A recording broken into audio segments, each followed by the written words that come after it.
I'm Summer, my pronouns are they, them, and welcome back to Our Historia. To mark the end of Pride Month, today's topic is going to be about queer Berlin during the Weimar period. In popular imagination, the Weimar Republic has become synonymous with sexual freedoms and more tolerant attitudes. Preserved in popular memory in literature such as Christopher Isherwood's Goodbye to Berlin, as well as in the popular musical Cabaret. Some historians have gone as far to even suggest that the first gay so-called village formed during the Weimar Republic in Berlin, in the sector of Nollendorfplatz. Queer Berlin also highlights the interlinked nature of urban space and the development of queer culture and politics. The presence of queer people in Berlin did not just happen during the Weimar period. Most notably, early sexology was established in Germany with figures such as Karl Heinrich Ulrich becoming early advocates for the decriminalization of homosexuality. However, it was under the Weimar Republic specifically that a new kind of visibility was marked for the queer community. This happened for a number of reasons, the first being the more liberal government and the constitution which emphasized human rights.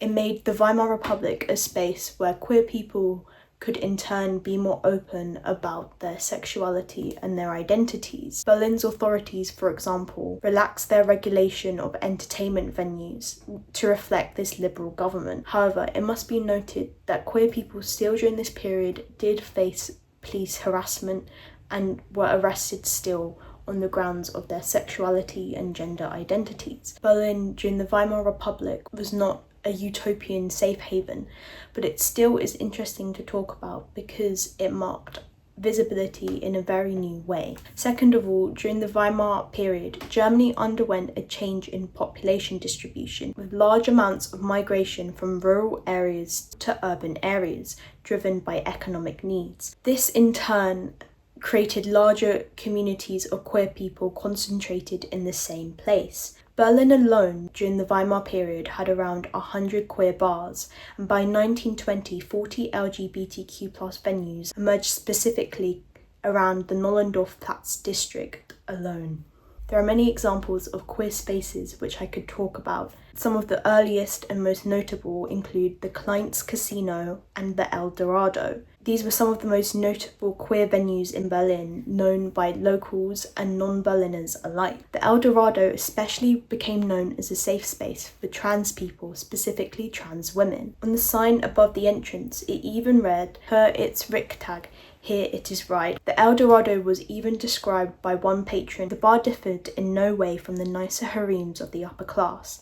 Elegant entrance and cloakroom, thank you very much, no tie, no admission, dancing upstairs. There were also many spaces for lesbians too. Damen Club Violetta was one of the most popular sapphic venues.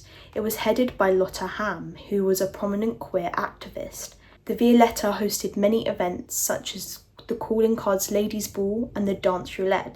They also specifically had fashion shows which were held for butch lesbians and transmasculine people, which was especially important for people who would otherwise would have been greatly marginalised in Weimar society. Different communities did not always have separate spaces. There were also spaces where the whole queer community mingled together. National Hof Ballroom was used for queer people of all different identities, trans people, queer men and lesbians alike. This is very, very significant because it highlights how queer people found the power to go against societal expectations, finding community in each other on a shared cultural basis. Berlin's queer spaces also drew tourists from across the world. This can be seen in writers such as Christopher Isherwood, whose novel Goodbye to Berlin is partly based on his own experiences in the city and its queer spaces. Queer spaces in Berlin have further significance, however, beyond just being social spaces. They also had deep political resonance, and they facilitated the development of queer political organisation. For example, the nightlife in Nollendorfplatz developed at the same time as queer political groups, such as the Berlin Friendship Federate, which was founded in 1919. This organisation soon amassed over 100,000 members, fighting for queer rights and the legalisation of homosexuality.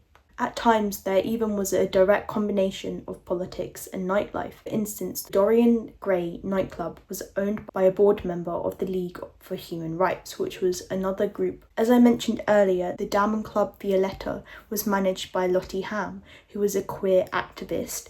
They also founded a trans rights group and even advertised the Violetta in lesbian political magazines such as The Girlfriend. Queer Berlin is significant because it also challenges what we constitute as political activity in the first place. In many ways, Queer Berlin existed on the margins of what was legal, especially in the context of growing conservative politics and Nazism. The act of existing and finding community and having a shared culture that continued to persist became a political act for queer Berliners. This can be seen in Das Lied, the Lavender song, which became a queer anthem. What makes them think that they have the right to say what God considers vice? What makes them think they have the right to keep us out of paradise? If we resist, prison awaits. So our love dares not speak its name. The crime is when love must hide. Lavender nights, our greatest treasure, where we can be just who we want to be.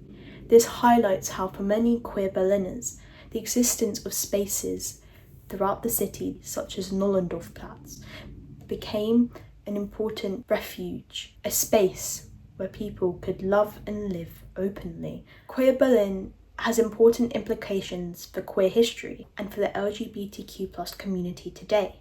It highlights the complex intersections between queer spaces, culture, and politics, and the ways in which these are often indistinguishable. Berlin's queer districts are highly significant because they convey the multifaceted queer experience of community, joy, and resistance, something which is reflected in how the district is marked in the urban environment. Upon the takeover of the Nazis in 1933, the clubs in Nollendorfplatz and the wider queer Berlin were closed. The El Dorado bar was even turned into an SS headquarters, a deliberate attempt to erase and suppress its queer history. Despite this act of repression, queer Berlin nightlife was revived, and its past is remembered throughout Berlin today.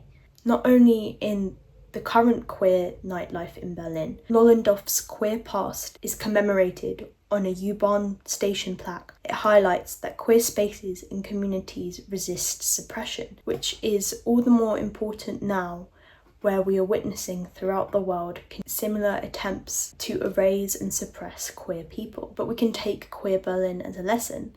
Thank you so much for watching. If you enjoyed, please make sure to like and subscribe down below. I'm wishing you all a safe and happy Pride. I hope you all have enjoyed yourself. I've been Summer. This has been Our Historia, and until next time.